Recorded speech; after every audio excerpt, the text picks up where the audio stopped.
Feliz sábado, vamos começar com uma oração.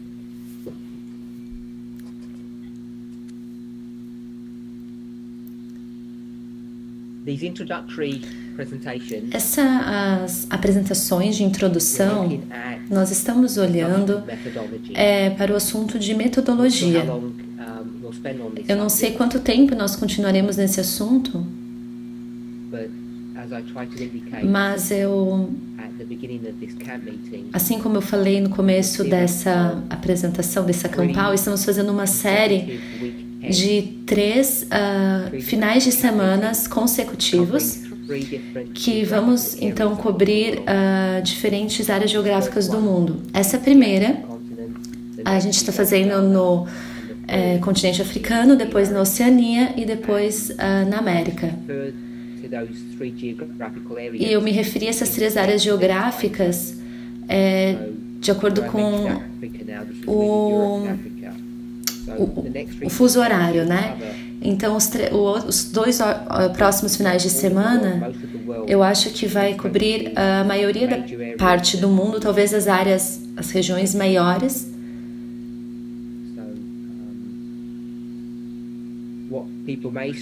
Então, o que as pessoas podem ter um pouco de dificuldade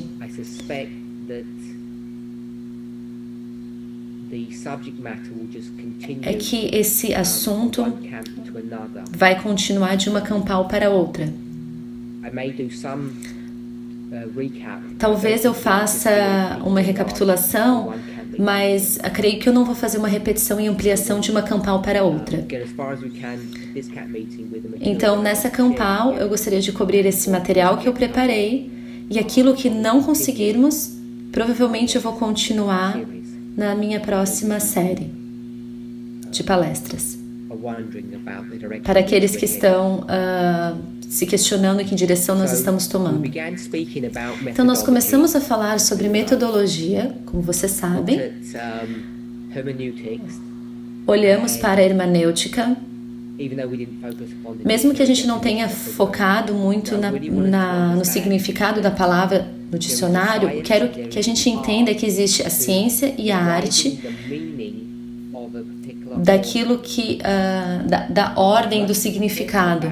E nós temos que ter cuidado para não apenas ler, mas também entender o significado atrás daquilo que está escrito. Isso tem sido um problema, não um problema apenas para esse movimento, adventistas ou os cristãos, mas no geral, é um problema que todos os seres humanos enfrentam.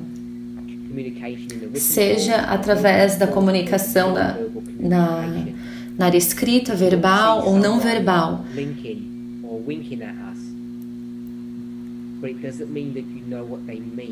As pessoas podem falar com a gente, mas não quer dizer que a gente saiba o que a pessoa está querendo dizer para a gente. Através de expressões faciais. Talvez a gente pode se sentir intimidado por uma expressão facial, mas a menos que a gente entenda o significado dessa expressão facial, você pode chegar a uma conclusão errada. Talvez ele não esteja bravo, mas talvez com dor. Então, se você é como eu, quando usamos um aplicativo na mídia social, particularmente o WhatsApp, você começa a usar os emojis, alguns deles são bem simples de entender. Eles são bem claros. Você tem um dedo que aponta para cima, ou um sorriso, um choro. Mas alguns não são tão diretos assim. Eu acho que um desses emojis não são muito claros, pelo menos para mim. Por exemplo, se você está... Quando você olha para a pessoa, quando você olha para os emojis, você tem várias opções.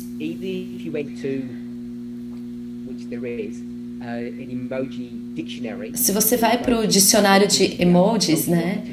o enciclopédia, que na verdade existe, diz o que cada um significa. Se você fizer isso, você vai ver que algum desses emojis parecem simples, porque eles foram designados para isso, na verdade são um pouco complicados.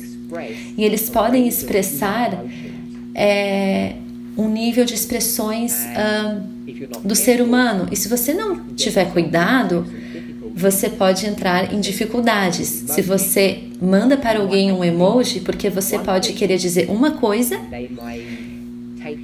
e o emoji pode te levar a falar algo diferente. Eu creio que muitos de nós têm tido essa experiência, esse problema, né? Então, o que você tem a experiência que você tem, se você já passou por esse problema, é a questão de hermenêuticas. Você pode colocar um emoji na sua mensagem pensando algo, mas a pessoa que vai receber, ela precisa adivinhar aquilo que realmente você está querendo dizer. 90% do tempo é bem claro. Se eu estou feliz, eu vou te dar um sorriso. Se eu não estou feliz, eu vou te dar uma expressão de choro ou de bravo. Mas muitas dessas expressões não são claras. E você pode ter, por exemplo, um amigo. Se você é uma menina, você gosta de um menino, você pode querer expressar algum tipo de expressão para esse menino para indicar que você gosta dele. Você pode mandar um emoji que faz isso e ele pode apenas ler: ok, eu acho que ela é apenas uma amiga, irmã, e talvez ele não entenda corretamente. Ou vice-versa. Você pode mandar um emoji amigável e a pessoa que recebe pode interpretar algum tipo de emoção, algum tipo de intenção que não existe. Esse é um exemplo da vida real de hermenêutica. Então, todos nós temos que lidar com esse assunto. Você não pode fugir disso na vida real. Como nós nos comunicamos uns com os outros. E o que a pessoa realmente quer dizer quando ela diz algo. Eu creio que muitos de vocês, quando tentam se comunicar com alguém, seja de forma longa ou complexa, você vai mudar palavras para voz, né, no WhatsApp. Então, a razão que você faz isso é porque as palavras, elas não são capazes de expressar como você se sente de forma correta. Ou você quer dizer para alguém, você não quer se comunicar só com as palavras, mas você quer uma entonação, um tom de voz.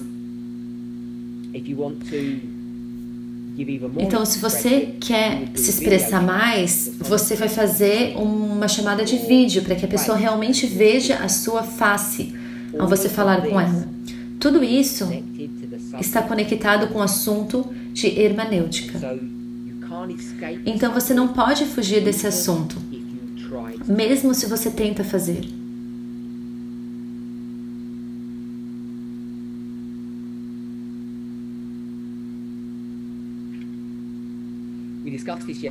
Nós discutimos tudo isso ontem.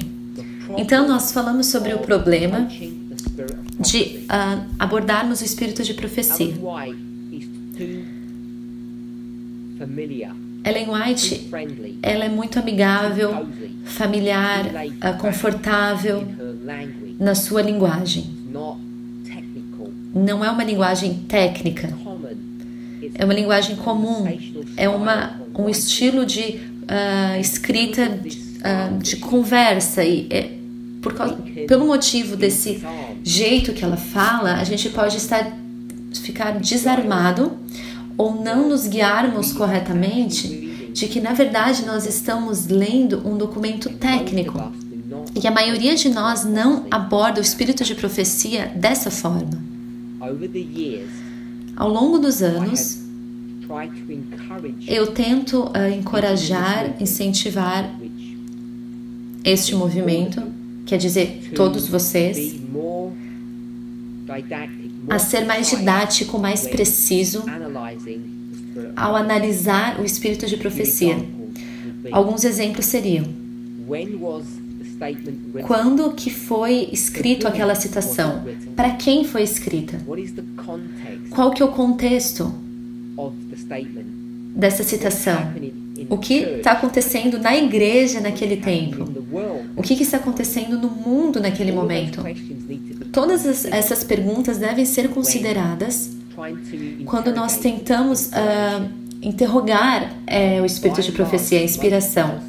E a maioria de nós não faz isso de forma correta. Nós estamos aprendendo. E não quer dizer que nós somos incompetentes. É porque nós temos sido ignorantes daquilo que nós deveríamos estar fazendo. Como eu disse, ao longo dos anos, meses, semanas, eu acredito que tem tido muita mudança na ideia daquilo que as pessoas acreditam sobre esse assunto. Então, nós discutimos isso. E o que eu quis dizer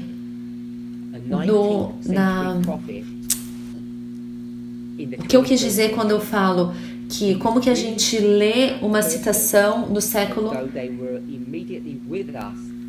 como é que nós podemos ler uma declaração assim, há muitos anos atrás e saber como que a pessoa está querendo se comunicar com a gente no presente. E eu disse que essa é uma forma errada quando nós lemos a Bíblia. Por exemplo, se você olha para as práticas matrimoniais, se você olha para os vestidos, a prática, se você olha para os tipos de trabalho que as pessoas têm, nós não vamos para a Bíblia para tentar encontrar aquilo que a inspiração fala sobre esses assuntos. Muitas pessoas nas Escrituras ou se tornam pastores ou soldados. E nós não vamos para a Bíblia para realmente encontrar opções de profissão. A gente não vai até a Bíblia e lê pessoas na Bíblia que vão para algumas instituições de ensino para se tornar doutores, engenheiros ou contadores. A única profissão que eu creio que a gente poderia ver na inspiração seria a questão legal, escribas, advogados. Talvez a gente veja isso de forma negativa. O que eu estou dizendo é que quando nós vamos para a Bíblia, nós abordamos a Bíblia de uma forma, eu diria, de uma forma cuidadosa. Nós não buscamos conselhos da Bíblia em coisas que são pertinentes para a gente no século XX. No século XXI. Nós não vamos atrás, não vamos na Bíblia para ter conselhos como que a gente vai ter uma festa de família, como que a gente deve conduzir uma cerimônia matrimonial.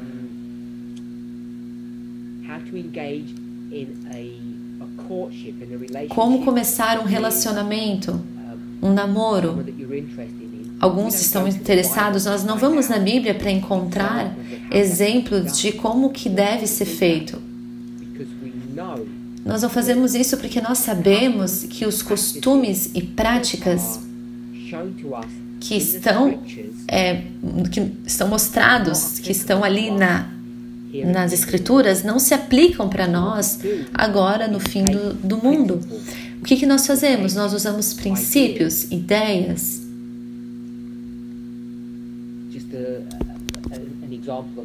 Apenas um exemplo disso, que as pessoas começam a se perguntar por várias razões. Na Bíblia nós vemos frequentemente que casamentos são são feitos, usados de uma forma que alguém acima de você, seja os seus pais, arranjam um casamento para você. E nós sabemos que muitos de nós não praticam isso hoje. Nós temos uma forma completamente diferente de encontrar um nosso parceiro. Mesmo talvez que o pior exemplo que você possa encontrar na Bíblia, Sansão, que encontra sua própria esposa, mesmo ele tem que ir até os seus pais e pressioná-los para, na verdade, iniciar um casamento para que isso aconteça. Ele não pode simplesmente fugir e fazer do seu próprio jeito. Então nós abordamos a Bíblia de uma forma bem específica. Mas quando nós chegamos em Ellen White, a forma que nós abordamos ela é completamente diferente. Nós olhamos para formas, uma ajuda prática e pragmática, uma ajuda dela em muitas das decisões do estilo de vida que nós temos. O problema é que muito daquilo que ela diz não é mais aplicável hoje. Agora, isso não é uma declaração se nós devemos ou não votar. Se nós formos para Ellen White perguntar sobre o sistema de votação, por exemplo, tem muitas perguntas que nós poderíamos fazer. Será que nós temos permissão de votar? Ela pode responder, mas também podemos perguntar: eu sou uma mulher. Quais são os seus pensamentos sobre uma mulher dar o seu voto? E ela vai te dizer. Agora, a resposta dela para essas questões de uma mulher votar, não especificamente de votos adventistas, mas ela pensa que ela acha que as mulheres não devem votar. Que nós não deveríamos nunca mandar uma mensagem e dar a nossa opinião.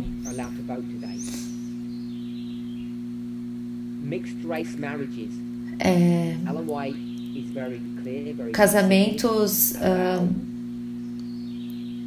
Ellen White ela é muito específica sobre com quem as pessoas devem casar. Então ela dá conselhos e advertências sobre diferentes raças que podem casar uma com a outra e os problemas de por que nós devemos fazer ou não fazer algumas coisas. E ela também fala que tipo de mensagem um pastor deve dar para uma congregação negra e uma congregação branca. Ela fala que tipo de livros que devem ser publicados para uma raça comparado com a outra raça. E nós sabemos que todos nós podemos achar essas declarações não apenas estranhas hoje, mas em muitas partes, na verdade, do mundo, legalizam isso. Então temos muitas evidências que indicam e mostram que quando nós abordamos o espírito de profecia, nós precisamos perceber que ela não é a profeta para a nossa dispensação. Esse é o motivo que quando chega o tempo do fim, em 1989, e nós vamos de uma dispensação de espalhamento para ajuntamento, Deus tem que levantar um novo mensageiro. Porque esse novo mensageiro vai ter que dar nova informação, que nós podemos chamar de uma nova luz, se você gosta assim. E ele vai então explicar para as pessoas como que eles devem ler e interagir com a inspiração. Porque é diferente de como as pessoas têm lido a inspiração anteriormente. Então nós cobrimos todos esses tópicos ontem, nas duas últimas classes. e eu não consegui interagir o suficiente e dar a ênfase ou este ponto que nós precisamos prestar atenção, que vez após vez nós temos que ter cuidado de como nós lemos. Qualquer um de uma dispensação que venha depois de nós. Eu expliquei o ministério de Ellen White de forma diferente. Se eu puder falar apenas dessa forma, ela é uma mensageira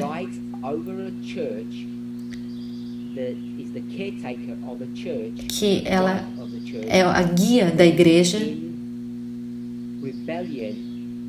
que está em rebelião ou espalhada, uma igreja rebelde e uma igreja que está espalhada, que ela tem que guiar e direcionar. E não apenas ela é uma observadora. E se você olhar as apresentações anteriores, você pode pensar sobre Mateus 13, 24, que é a parábola do joio e do trigo. Se você sobrepor o trabalho desse estudo, especialmente se você for falar do primeiro e do segundo anjo, do terceiro anjo, o terceiro anjo, ele não faz parte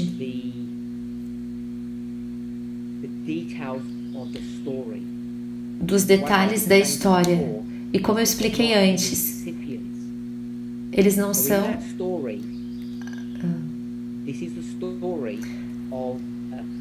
Essa é a história de um campo. Então, na verdade, se formos em Mateus 13, verso 24,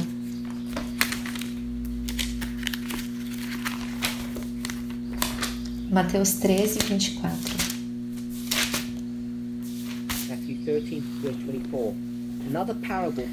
Propôs-lhes outra parábola, dizendo: o reino dos céus é semelhante ao homem que semeia boa semente no seu campo.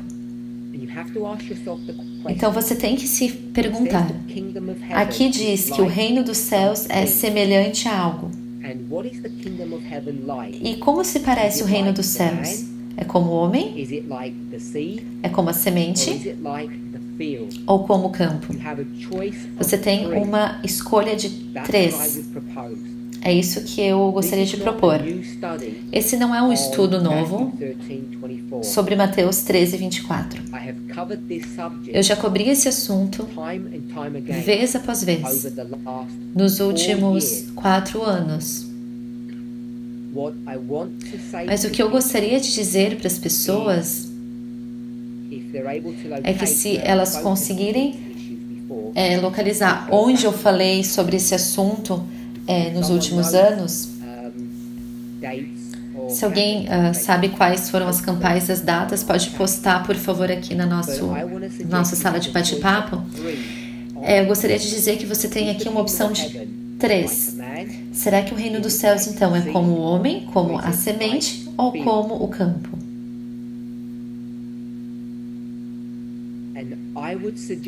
E eu sugiro, baseado através do meu estudo desse assunto, é que se você usa o método ensino sobre parábolas, comparar e contrastar, sem discutir como você faz isso, o que você verá é que o reino dos céus é o campo. O campo é o que se parece ao reino dos céus, não o homem e não a semente. O homem e a semente são assuntos, eles ajudam, eles dão assistência para que a gente consiga entender a história do campo, que seria a história do reino dos céus, que fala sobre esse campo. Então, se este é o caso, então nós precisamos entender qual seria a função de cada papel, de cada participante nessa história sobre o reino dos céus. Então, se eu continuar nos próximos versos, no verso 27, aqui fala sobre os servos. O homem, no verso 24, agora seria o pai de família. Então, nós saímos de homem e vamos para os servos e a semente. O que eu gostaria que nós víssemos aqui é que os servos, eles não moram no campo, eles trabalham no campo, mas eles não moram no campo. Eles não têm os seus pés enterrados ali no solo, da mesma forma que a semente tem as suas raízes no solo. Então, existem dois grupos. Essas plantas que estão presas no campo e tem esses servos que observam o que acontece dentro e no campo. Então, se nós fôssemos usar essas duas partes, essas duas coisas vivas, né? A planta e os servos, eu sugiro que nós poderíamos sobrepor anjos sobre eles. A semente representa aqueles que possuem, que ganham benefícios, que recebem algo. Os servos representam aquelas pessoas que observam e olham. Eles não têm nenhuma conexão íntima com o campo em si. Eles vão, eles olham. A semente está enterrada neste campo. Então, existe essa conexão íntima. Então, eu gostaria que nós pensássemos dessa forma. A semente são os receptores e os servos são os observadores, ou aqueles que cuidam. Na verdade, as plantas são os receptores daqueles que estão cuidando. Então, se pudéssemos pensar nesse contexto, essa relação entre ambos, o que eu gostaria de ver é que as plantas é uma parte íntima da história, porque elas são intimamente conectadas com o campo. E um outro elemento que tem que ser introduzido nessa história é que é a chuva. Eles recebem benefícios da chuva e do campo. E os servos apenas observam aquilo que está acontecendo. Eles são uma parte de fora. Eles não são afetados pelo solo ou pela chuva. Isso não faz nada para eles. A chuva faz com que a planta cresça. Não faz com que os servos cresçam. Não muda eles.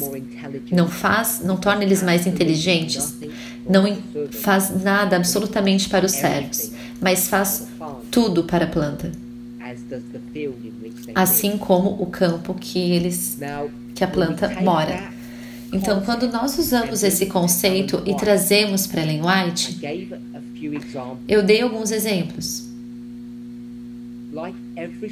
Assim como cada um de nós, Ellen White vai agir como uma planta e também como um servo. O que eu quero dizer é que ela está observando as coisas que não aconteciam na sua geração, seja internamente ou externamente. Então, ela é uma receptora.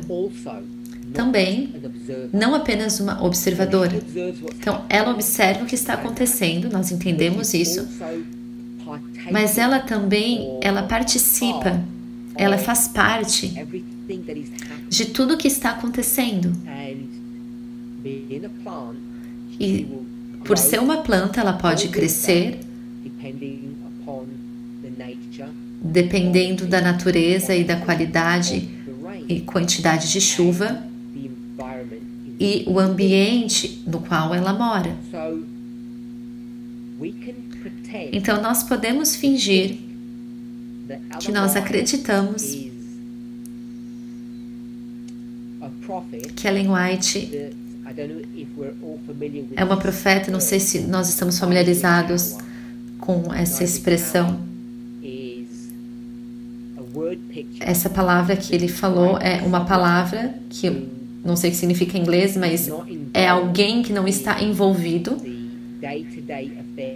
nas questões de dia a dia daquilo que está acontecendo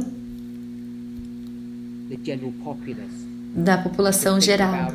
Você pode pensar sobre um rei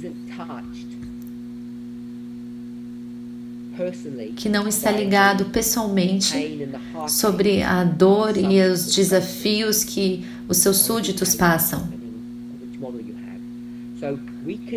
Então nós podemos pensar que Ellen White, ela apenas observa aquilo que está acontecendo. Ela não está envolvida pessoalmente, ela não é afetada pessoalmente sobre o seu ambiente. E assim como um profeta, nós podemos usar esse argumento, mas ela é afetada, ela vive na sua própria dispensação. E essa dispensação, ela participa de sentimentos, de pensamentos que estão acontecendo ao redor dela, na sociedade.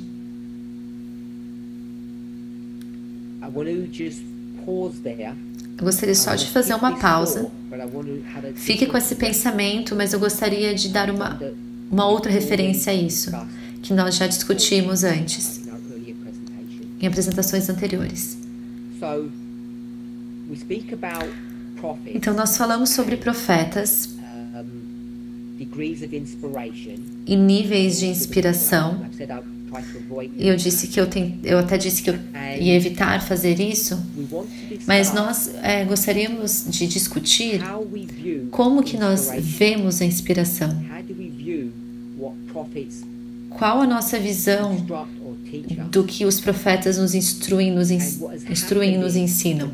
O que acontece é que os adventistas, quando abordam o espírito de profecia, eles fazem uma dessas duas coisas: ou rejeitam seus escritos, porque eles veem muitos problemas, ou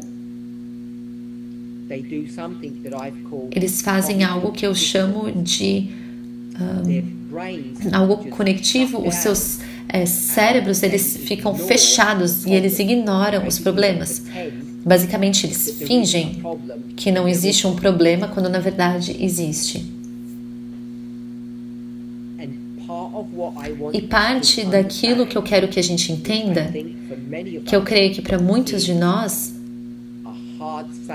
é algo difícil de dizer, talvez de uma forma rude, e é o seguinte: os profetas não são imunes à dispensação que eles estão vivendo. Eles são afetados pelas normas culturais e são afetados de tal forma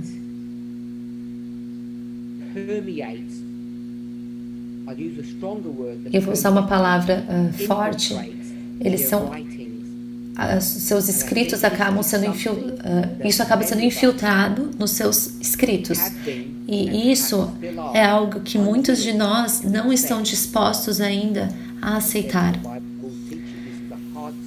É algo que bem difícil de ouvir, mas a menos que você esteja disposto a ver isso, o que eu chamaria de realidade, você é forçado a fazer duas coisas: ou você suprimir a verdade e continuar ignorando essas coisas, ou você se distancia do espírito de profecia. Eu acho que você é forçado a chegar a uma dessas conclusões. E Ellen White ensina de que aqueles que rejeitam os seus escritos estão eventualmente rejeitando a Bíblia. E eu acredito que isso é verdade. Mas a dificuldade é que quando as pessoas rejeitam Ellen White, e ela diz que também rejeitariam a Bíblia, o que eles não estão rejeitando na Bíblia seria a forma pura, simples e o conceito de moralidade. Apenas porque ela rejeita, porque se rejeita a Bíblia, não quer dizer que você agora se torna um demônio. Você pode ainda ser uma pessoa legal, bonita e rejeitar a Bíblia.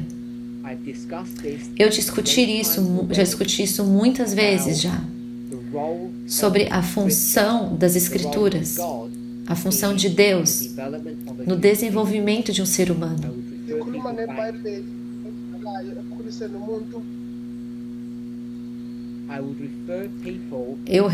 Eu vou levar as pessoas a voltarem nos estudos de 2017 sobre a natureza do homem.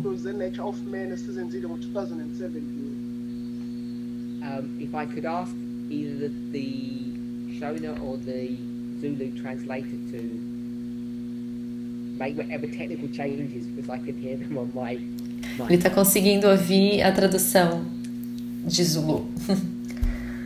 Why do I bring all of that up? Por que eu estou trazendo tudo isso? É porque se nós queremos ser verdadeiros daquilo que nós lemos, se nós não queremos jogar fora o espírito de profecia, se nós queremos ler suas obras de forma realista, não cortar pedacinhos aqui, pedaços lá, se basear apenas naquilo que eu gosto e jogar fora aquilo que eu não gosto, se nós não queremos fazer isso, nós temos que entender hermenêutica, que quer dizer que nós temos que entender como que nós lemos, como nós entendemos, na verdade, aquilo que lemos. Senão, nós iremos ignorar algumas coisas. E o problema é que nós não moramos num novo mundo onde todas as pessoas têm todas essas perguntas, questões que as pessoas não tinham no passado. Não tem nada novo debaixo da terra. Nós não somos mais sofisticados e mais inteligentes do que os nossos pais. Não tem diferença, na verdade. Seres humanos não são envolvidos em... Nós não somos espécies mais inteligentes, não. Nós temos, na verdade, se desenvolvido...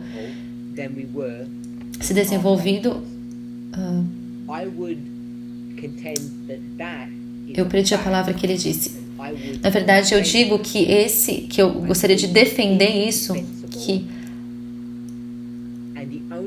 as únicas pessoas que podem defender essa verdade são pessoas nesse movimento, e a única forma que você pode defender é se você entender de forma apropriada a metodologia de linha sobre linha. Eu creio que nós não nos tornamos mais inteligentes, mas a humanidade se tornou mais santa.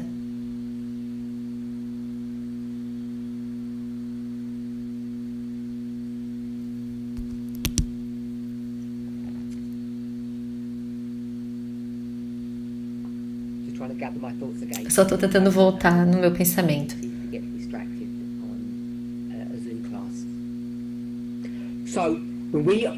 Então, quando nós abordamos o espírito de profecia, nós precisamos fazer isso de forma cuidadosa. Nós precisamos ter uma resposta robusta do exemplo que eu dei sobre os direitos de votação para as mulheres, por exemplo. Eu não estou argumentando se nós deveríamos votar ou não. Esse é um assunto separado que eu não estou lidando, mas sim se a mulher pode votar ou não. A minha pergunta é, por que Ellen White diz que mulheres não podem votar? E hoje nós temos uma perspectiva diferente. O que está acontecendo? Será que tem algo de errado em votar na sua geração e que agora está correto? Ou será que ela está sendo influenciada pelo tempo que ela vivia para fazer declarações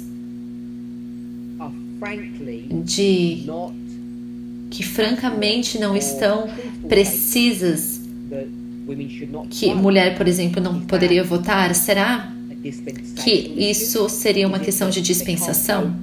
Ou será que ela não pode votar agora, mas que no futuro talvez ela vai poder, as mulheres vão poder votar? Não tem nenhuma indicação de que Ellen White fala as coisas nesses termos, porque ela sempre fala sobre o mundo chegando no fim, que o segundo advento virá como uma verdade presente, uma mensagem de uma verdade presente. A razão é porque o futuro no seu pensamento, no fim do mundo, da forma como ela vê, mulheres não devem votar. Mas nós estamos ainda vivendo no mesmo tempo que Ellen White vive, no fim do mundo. Então, no fim do mundo, se você fosse perguntar a nós, o que nós diríamos? Será que uma mulher tem permissão de votar? Nós diríamos sim. Então, você entra num problema, porque agora nós estamos em contradição ao espírito de profecia. E se você fizer isso, você precisa ter uma boa explicação de como e por que você está fazendo isso. E para colocar isso de forma simples, esse exemplo, a explicação é a seguinte, é que Ellen White, ela não está dizendo verdades do evangelho que Deus lhe deu, que mulheres não poderiam votar. O que na verdade ela está fazendo, obviamente existe uma combinação de coisas, mas uma das coisas sobre uma declaração dela sobre isso é toda uma questão sexista da função da mulher. É simples e básico assim. Ellen White, ela é um produto da sua própria geração, da sua própria dispensação. E a menos que nós reconhecemos isso, nós vamos continuar a cometer erros de como que nós lemos os seus escritos. Um outro exemplo é o assunto do decreto dominical, o assunto do papado e a perspectiva de Ellen White sobre os Estados Unidos e o papado. Como protestante dos Estados Unidos vivendo naquele ambiente, naquele contexto. Claro que existem verdades proféticas, ela é uma observadora daquilo que está transparecendo no mundo. Ela acredita que o segundo advento vai acontecer e ela acredita isso de forma correta. Eu não estou argumentando esse ponto, mas ela também vive numa cultura que possui, que moldam o seu pensamento daquilo que é certo e errado. A fraqueza de outros países, por exemplo, nos Estados Unidos. E baseado nessas informações da dispensação que ela vivia, mas também baseado nos seus pensamentos e visões que foram dados a ela através da educação, através da cultura que ela vivia, ela faz declarações de que precisam ser modificadas e mudadas hoje. Nós não vivemos no mesmo mundo hoje.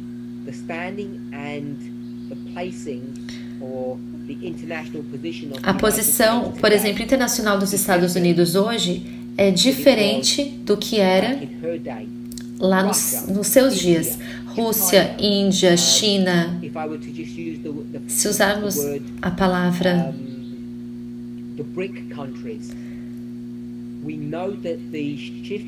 sabemos que essa troca de poderes, de influências geopolíticas tem mudado desde os seus dias, né? Não existia coisas como as Nações Unidas. Não existia Nações Unidas, nem precursor das Nações Unidas.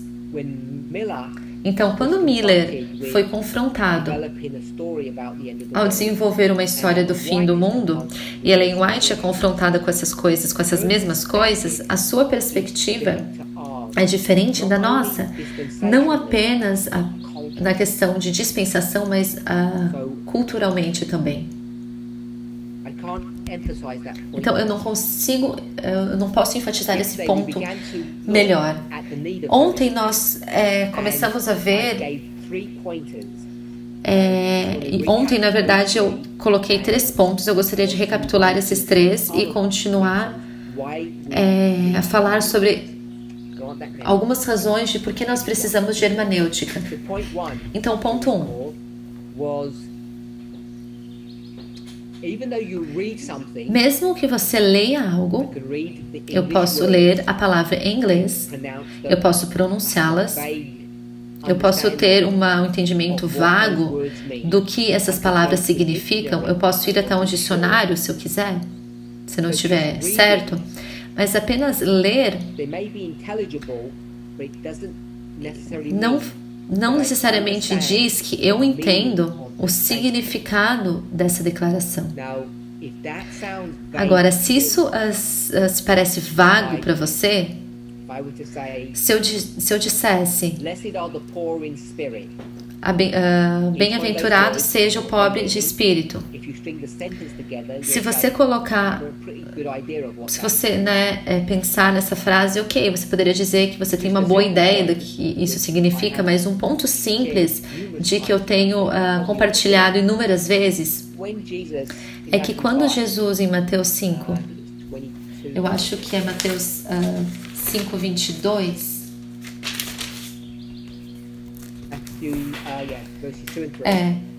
verso 2 e 3. Bem-aventurados os pobres em espírito, porque deles é o reino dos céus. Aquelas pessoas que são pobres em espírito não são boas pessoas, são más pessoas. Então, quando eu faço uma declaração assim, as pessoas, elas veem uma contradição, porque se elas são tão ruins, por que o reino dos céus é delas? E esse é um exemplo simples de como as palavras podem ser inteligentes, mas o significado pode não ser claro o suficiente. A gente não deveria fazer com que Ellen White resolva isso, mas Ellen White, ela mostra pensamentos que ela tem sobre o Sermão da Montanha. Ela explica de uma forma bem sucinta. E eu gostaria que nós pensássemos sobre algo. Se nós falarmos sobre os pobres em espírito e mudar a palavra pobre para a palavra destituídos, aqueles que são destituídos em espírito, eles não têm espírito. Seja o que você pensa sobre espírito, Espírito Santo ou seu próprio espírito divino, a gente sabe que uma pessoa destituída é uma pessoa que não tem nada.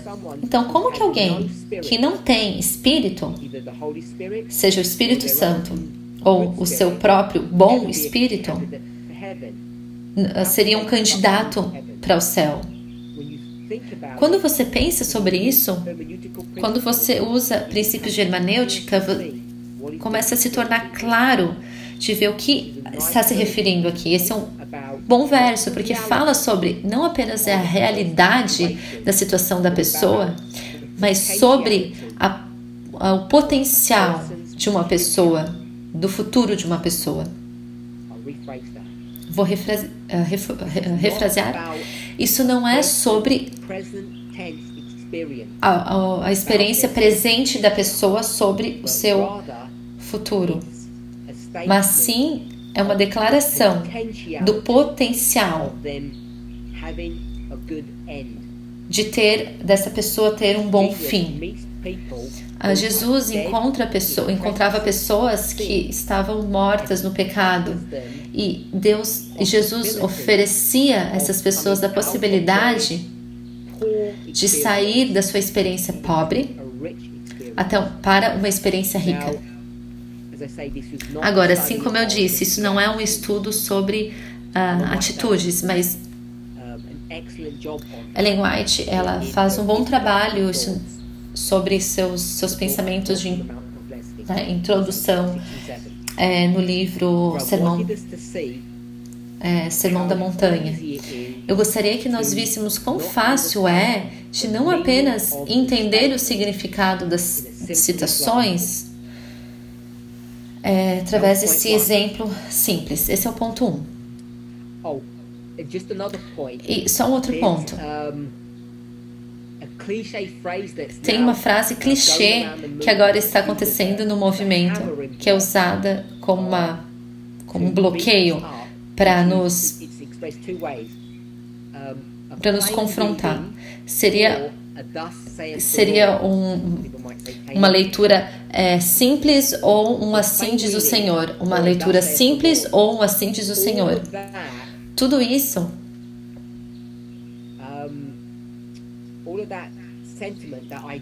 toda essa ideia, esse sentimento está sendo atacado no ponto 1 que eu estou fazendo.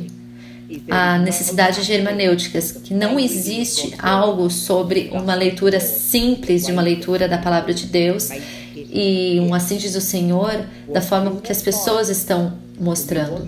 O que você vai encontrar quando nós começamos a ver o significado de uma declaração é que nós podemos ver em 2 níveis. A Bíblia, ela pode ser vista em 3 dimensões. Uma esfera de 3 dimensões. Isso seria visto como moralidade. E quase tudo nas Escrituras foi escrita através de um contexto moral. Portanto, existe um significado mais profundo de tudo aquilo que foi escrito. E esse significado mais profundo é que você pode usar um termo que eu sei que, na verdade, não é preciso, mas eu vou fazer de qualquer forma, porque eu acho que é um termo coloquial que a gente pode usar no movimento. Então, nós lemos as coisas de forma moral, mas nós deveríamos entender o que está embaixo da superfície, que seria os tesouros escondidos, como Ellen White fala, através de um entendimento profético do que nós estamos lendo. Existem 2 formas de entender aquilo que nós estamos lendo. Novamente, isso não é novo. É apenas uma recapitulação do que eu já expressei no passado. Palavras que estão na superfície, os tesouros que a todo mundo pode pegar. Então, se todos podem pegar, eu falo literalmente todos. Você não precisa ser um cristão para pegar tesouros que estão na superfície. Isso é a moralidade. E isso seria o grande erro. Eu vou dizer que os adventistas fazem. E nós, no movimento, estamos cometendo o mesmo erro. Nós continuamos a fazer isso. E eu espero que a gente pare de fazer isso. Que nós temos essa ideia de que, moralmente falando, nós somos especiais. Existe algo especial que nós temos, moralmente falando. Tesouros na superfície, todos podem pegar. Você não precisa de nenhuma ferramenta. Tesouros escondidos, você precisa de ferramentas. Se está apenas debaixo da superfície, você pode pegar. Se está na superfície, você pode pegar facilmente com a sua mão. Mas para você ir de forma profunda, você precisa cavar de forma profunda, você precisa de uma pá, de uma enxada, para que você consiga desenterrar esses tesouros escondidos. E eles não estão sobre a vista das pessoas de forma visível. No passado, eu já dei um exemplo de ir, por exemplo, numa ilha tropical. Então, você está sentado na praia e você pensa que você está curtindo todos os prazeres que essa ilha está te oferecendo. O sol, o mar, o ar, mas você não está.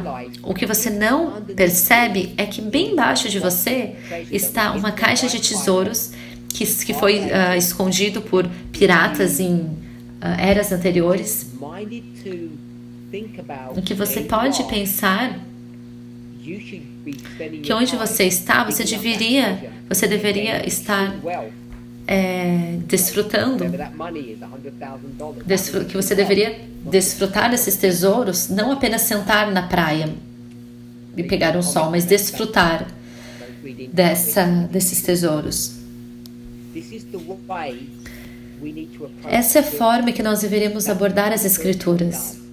E esse é o que esse primeiro ponto diz. Você pode ler as palavras, você acha que você sabe o que significa, mas existem declarações mais profundas de tudo que a gente lê.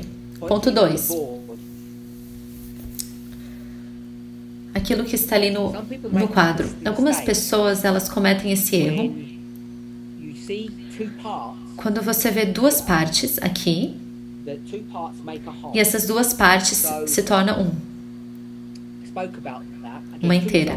E eu falei sobre isso, na verdade eu dei até 2 exemplos. Eu dei o exemplo dessa figura aqui e dei esse exemplo aqui, que se você se lembra, esse foi um assunto sobre psicologia. Será que psicologia... Será que são princípios satânicos ou princípios divinos? E Ellen White te fala sobre os dois. Então, se você quiser pegar todas essas passagens sobre psicologia, você tem essas duas, metade e metade se torna um. Você tem que tomar cuidado. Então, existe um termo técnico para isso. Essa ideia de uma parte igual um inteiro. Obviamente, essa parte não é igual à parte inteira. Você não pode usar uma citação que Ellen White diz que psicologia é satânico, o que seria apenas uma parte da história. Você não pode usar essa parte para dizer que é o que o inteiro ensina. Você não pode pegar essa citação que diz que psicologia é um princípio divino, que seria apenas uma parte, e usar toda essa parte para explicar completamente o inteiro.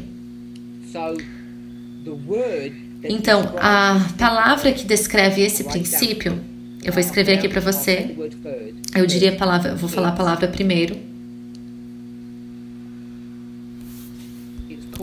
É chamada de Sanadiki. Sanadiki. Eu vou escrever para você.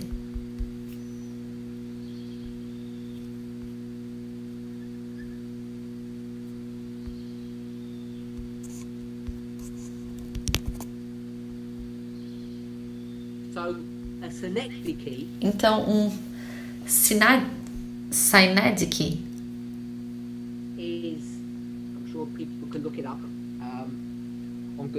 vocês podem procurar no Google, e eu vou explicar já no momento.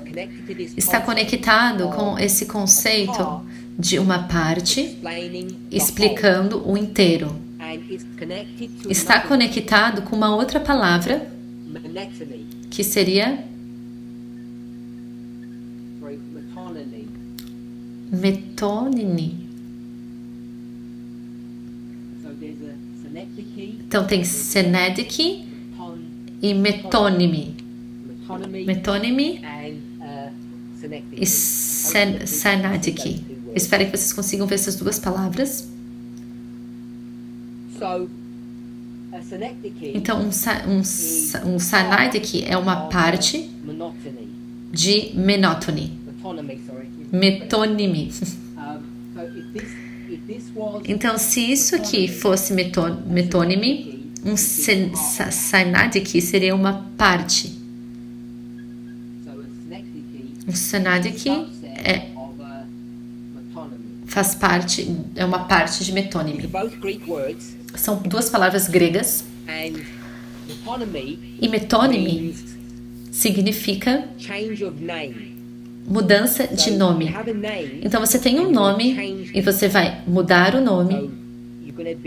Então você vai ter um nome substituto. Agora, nós usamos uma terminologia bíblica ou frases, não frases bíblicas, mas terminologias religiosas, e nós não usamos normalmente essa palavra metônime, mas sim simbologia. Então, se eu digo metônime, quer dizer mudança de nome ou nomes substitutos, você pode começar a ver como que isso se torna um conceito similar de simbologia. Então, eu dei apenas uma definição do dicionário disso. Metônime, essa é uma definição do dicionário. É uma substituição do nome para um outro nome, de um outro nome. Então, deixa eu tentar dar um exemplo, se eu conseguir.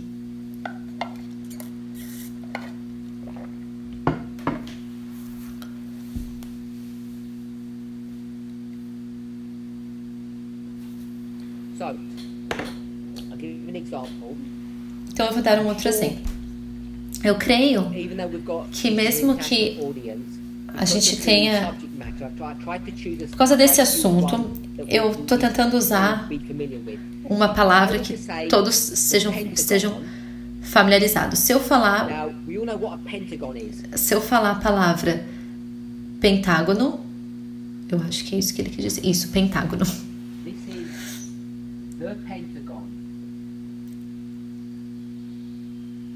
Isso é o pentágono.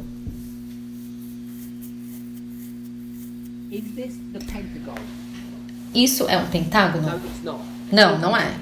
Claro que isso não é o pentágono. Isso é um pentágono. Se eu te falar, se estivermos tendo uma discussão, e eu digo o pentágono, o que todos diriam que eu estou falando? O que vocês achariam que eu estou falando? Eu creio que a maioria de vocês saberiam do que eu estou me referindo. Claro, seria o departamento dos Estados Unidos em Washington. Então, o pentágono seria uma metônime comum desse edifício do departamento dos Estados Unidos. Então, esse é um exemplo de metônime. Só quero ver se eu consigo vir com um outro exemplo para nós.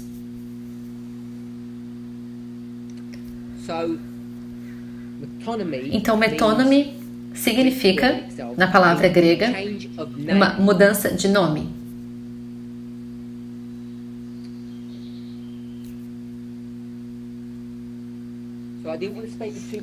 Então, eu não quero pensar muito, não quero passar muito tempo com essa ideia de metônime, mas é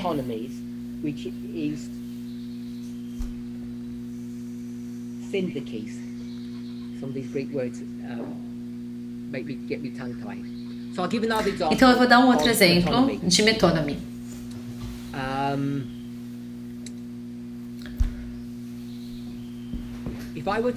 Se eu fosse dizer, falando sobre um amigo meu, que é um músico, eu diria que o meu amigo, ele toca Beethoven muito bem. Agora, você sabe que meu amigo não é Beethoven que está morto, mas todos saberiam, quando eu digo que o meu amigo, ele, por exemplo, toca Beethoven, você quer dizer que ele toca a música de Beethoven. Então, Beethoven é uma metonomia de música.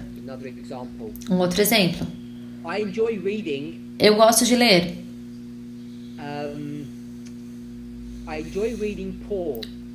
Eu gosto de ler Shakespeare ou Moisés. Não quer dizer que eu estou lendo Moisés ou Shakespeare porque ele não está lá, o Paulo, mas o que eu gosto de ler é o que eles escreveram, suas obras. Então, um exemplo que eu dei. Shakespeare seria uma metônime das suas obras, dos seus escritos. Isso seria, então, uma metonomia. que seria uma simbologia.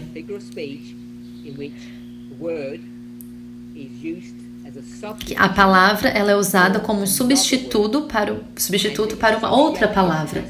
E essa associação tem que ser clara, senão não significa nada. Frequentemente, se fôssemos falar sobre o presidente Donald Trump, nós diríamos a Casa Branca, e nós poderíamos usar o termo Casa Branca de forma invariável, se referindo ao presidente dos Estados Unidos. Então, eu espero que você tenha um entendimento de que uma metonomia é. E o que eu gostaria mesmo que vocês vissem é que o que é um síndique? Um síndique é uma forma ou um tipo de metonomia. E também uma figura de linguagem. E essa figura de linguagem, esse síndique, é quando você pega uma parte de algo e usa como uma parte, ela é usada para expressar o inteiro. Então, uma parte é usada para expressar o inteiro. Então, essa é uma palavra grega que vem de duas palavras, que significa de juntos, seria uma mesma palavra. Quando você entende a função em inglês, deixa eu só me certificar de que eu expliquei isso de forma clara o suficiente.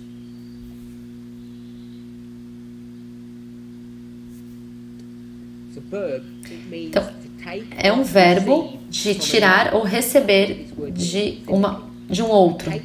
Você tira algo, você usa algo, você recebe algo de alguém ou de algo.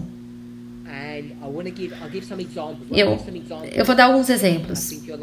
Eu acho que você vai entender como que esse princípio funciona. Então, você pode ou ter uma parte para explicar o inteiro, ou você pode ter o inteiro para explicar uma parte. Funciona das duas formas. Então, o que as pessoas no nosso movimento, porque isso é disso que estamos falando, quando chega sobre essa questão de uma parte para explicar o inteiro, e eu dei aqui esses dois exemplos, que e esse problema que a gente tem é chamado de síndiques. Então, eu vou te dar alguns exemplos que eu creio que você vai entender o ponto que eu quero fazer. Então, algumas dessas coisas podem não funcionar em outras línguas porque esses síndiques são específicos culturalmente. Então, se eu digo, o meu amigo João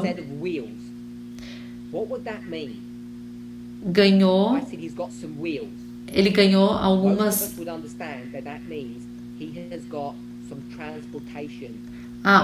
que ele ganhou cadeiras de rodas.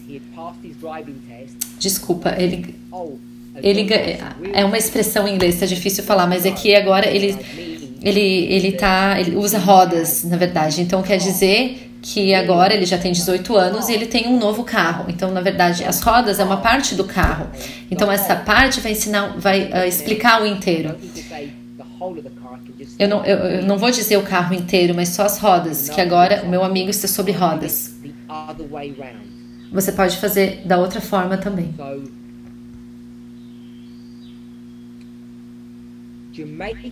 A Jamaica, so this is the other way around. The whole is now going to explain the part. Ele está tentando dizer que o inteiro agora, por exemplo, a Jamaica, é uma expressão tão difícil de traduzir para português. O que ele está dizendo é que o inteiro, a Jamaica, por exemplo, ela pode ser...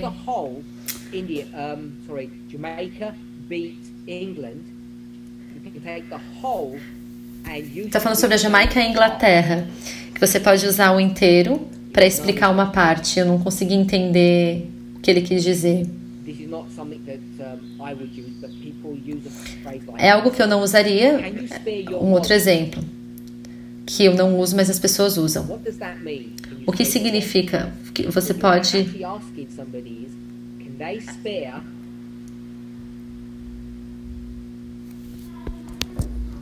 uma expressão em relação à carteira. Quando a pessoa disse, você pode usar, por exemplo, dinheiro que está dentro da carteira, mas é uma expressão que é usada. Por exemplo, a carteira, né, que seria uma parte que explica o inteiro. São às vezes expressões que não funcionam bem para o português. Então, a synecdoche é uma parte de menotomy. Então, o ponto de synecdoche é que a parte de algo é igual ao inteiro. Assim como eu disse, que é usado para explicar o inteiro. Então, por exemplo, as rodas, então, é realmente o carro. E você pode ver o problema com isso. Se eu digo, de novo, isso é algo que provavelmente só na língua inglesa a gente vai conseguir entender. Se eu falo, por exemplo, o número 10, falando sobre política, se eu digo, o número 10 disse isso ontem, do que eu estou me referindo? O que isso significa que eu digo que o número 10 disse algo?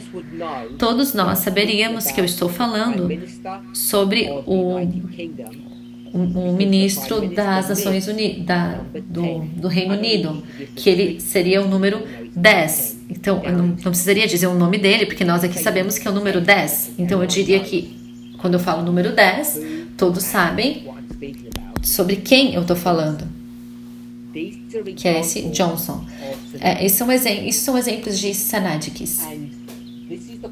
Então, esse é o problema que nós encontramos aqui. Quando eu dei esse exemplo, você não pode usar isto. Isso não é um synecdoche. Porque essa declaração sobre psicologia, que diz que é satânico, é apenas uma parte da psicologia que não é igual à parte inteira, nem essa. Então, essas duas não são synecdoches.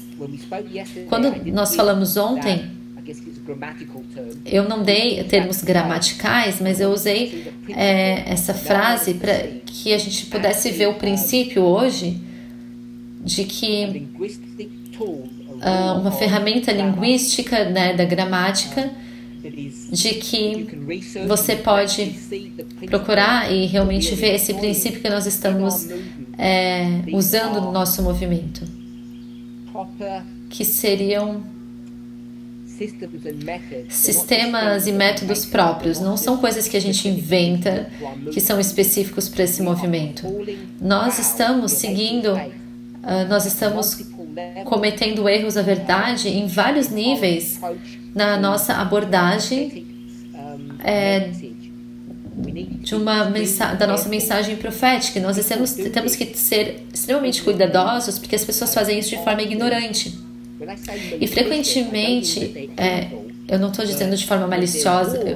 Quando eu falo malicioso, não estou dizendo que as pessoas são diabólicas, mas muitas pessoas elas fazem isso achando que elas podem usar citações dentro do movimento e acham que são realmente maduras o suficiente e acabam usando uma metodologia errada, tendo um mau comportamento.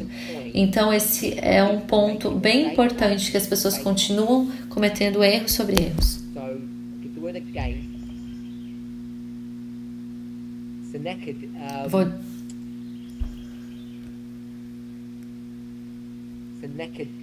Vou falar de novo, então. Esses synecdoches não é tirado de uma parte de algo e se torna igual ao inteiro. O inteiro é psicologia. E psicologia não é um assunto satânico.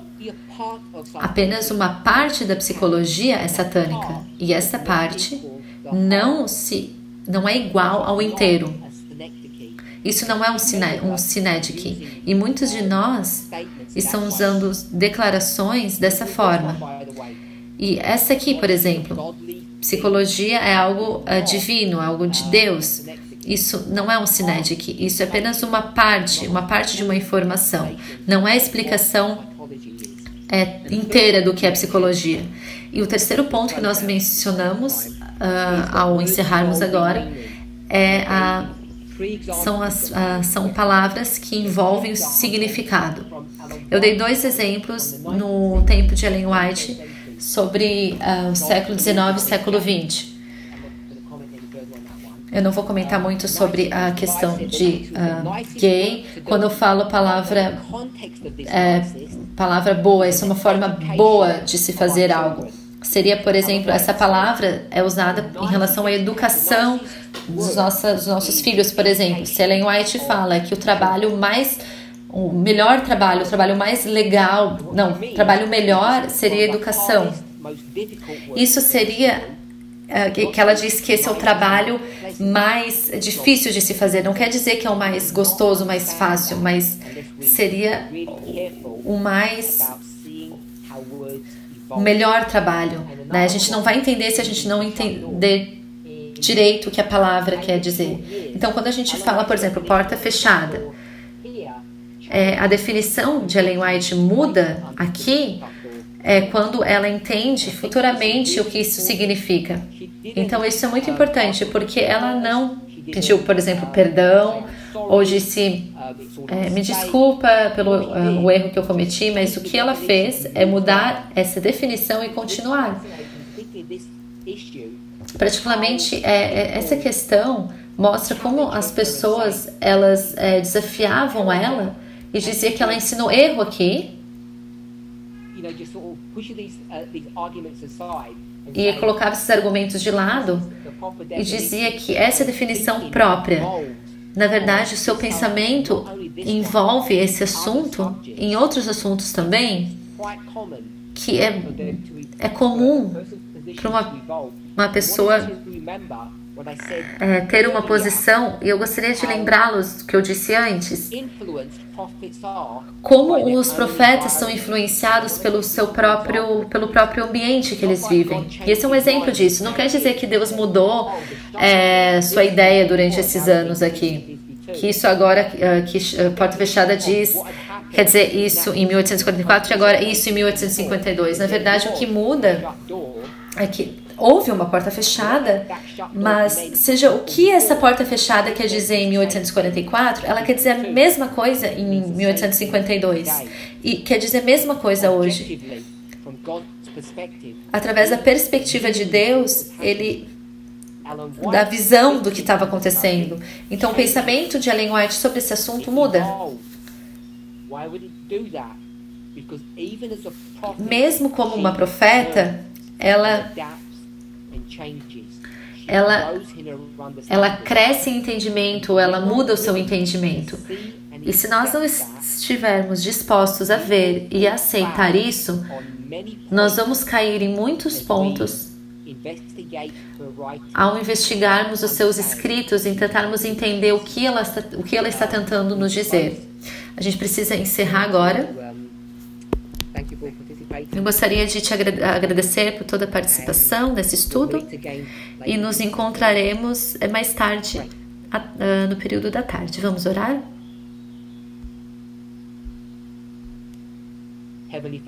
Pai Celeste, nós gostaríamos de te agradecer pela sua bondade, sua misericórdia. Nós oramos e pedimos que ao estudarmos a sua palavra de forma cuidadosa, de forma sistemática, que possamos começar a aplicar as regras e métodos que o Senhor tem nos dado e usar de forma cuidadosa. Por favor, nos ajude e nos guie. Nós oramos em nome de Jesus. Amém.